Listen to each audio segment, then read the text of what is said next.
Hey everyone, happy Friday. We are live for um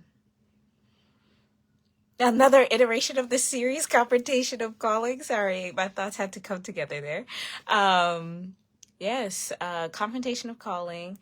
But before I get into that, if you missed it during my previous live or if you've missed my previous posts, I have had the wonderful opportunity of co-authoring a book with some amazing, amazing women. And the title of the book is called The Transformative Power of a Name. And through my writing process, I have had to really contemplate, okay, what is a name? What are the names I'm owning? What is transformation? What is that whole process? So these next couple of lives are kind of based off of the journey I've been going through and still am going through. And for today's discussion, we are talking about transformation. There we go. And I think I titled this like Be Bold and Transform, right? And it's based off of a post I posted yesterday. And in that post, I said, your calling will require you to transform. And in some of my discussions with some of my other co-authors, she mentioned something, Felicity is her name. She mentioned something that really culminated what I was trying to say. And she said that in order to go to the new places God had for her, she couldn't be her old self.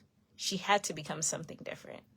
And we understand the saying, if you're going to get something you never had, you have to do something you never did, right?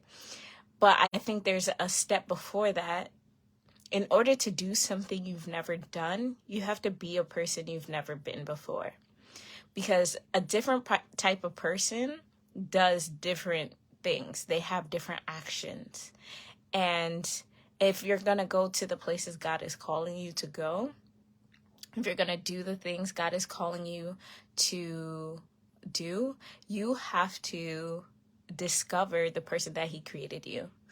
So what's interesting is that in the transformation that comes with owning and accepting and confronting your calling is that with each step that you make, there's a new piece of yourself that you're discovering, an old version of yourself that you're letting go, and new people that are entering into your life, old people that are leaving. So it's this process of stripping and adding on, stripping and discovering, stripping and pulling, stripping and uncovering. And that process is very scary. Number one, I can speak for myself. If you're not prepared to confront the person that you've been called to be.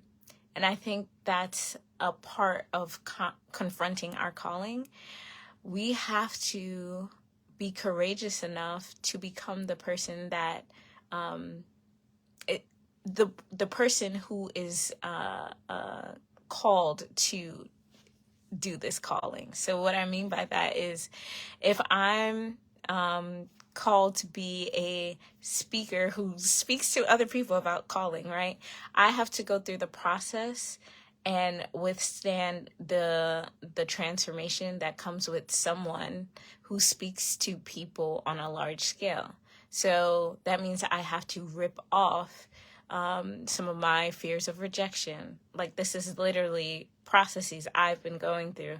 I have to rip off, people pleasing. I have to rip off those things so that when I get in front of people, my calling is not reliant or it is not swayed by my trauma. My calling instead is rooted in the identity that I have in God and who He has called me to be. So my kind of thought process as I've been determining whether or not I wanted to transform, whether or not I wanted to just stay in the same place, whether I wanted to just, be comfortable where I was. And I really resolved that the pain that comes with growing, the pain that comes with healing, the pain that comes with uncovering truths is far less painful than the pain of staying the same, of staying insecure, of staying unfulfilled, of staying at unmet potential level.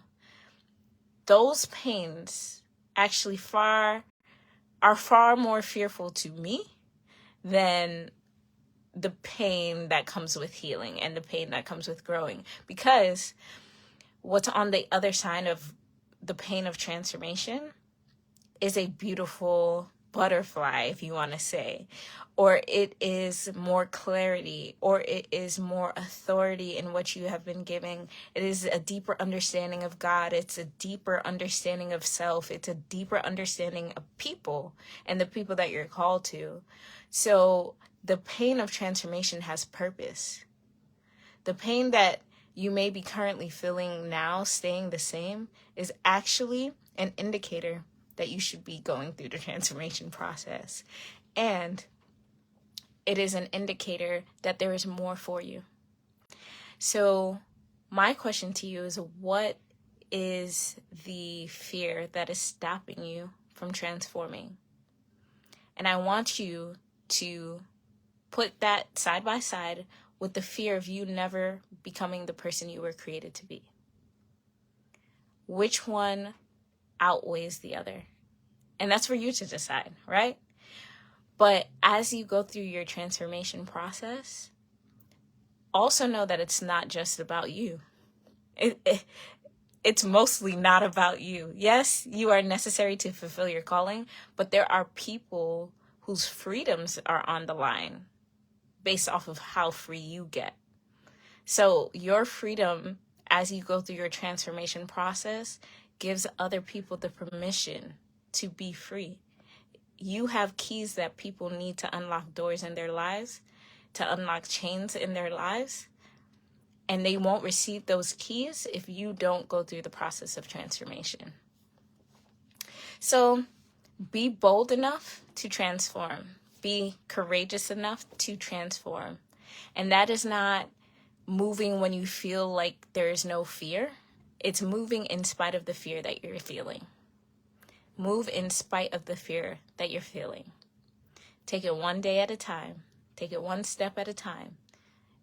Transformation is also an ongoing process, and it happens in stages.